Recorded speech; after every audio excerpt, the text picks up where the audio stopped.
বিজ্ঞানীরা বলছেন টাইটানিক ডুবে গিয়েছিল শুধু একটা আইসবার্গের জন্য নয়, চাঁদ সেদিন ছিল ভয়ঙ্করভাবে কাছে।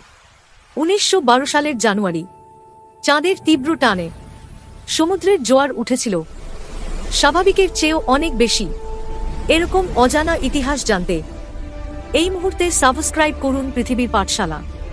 গ্রিনল্যান্ড থেকে বরফের পাহাড় ভেঙে ভেঙে দক্ষিণে ভেসে আসছিল। 14 এপ্রিল, গভীর রাত, অন্ধকার সমুদ্রে।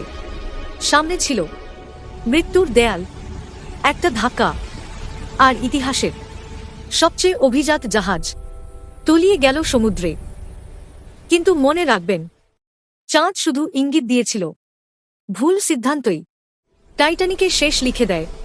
প্রকৃতির সঙ্গে যুদ্ধ করলে মানুষ কখনোই জেতে না। আপনার কি মনে হয় অবশ্যই কমেন্ট করে জানাবেন।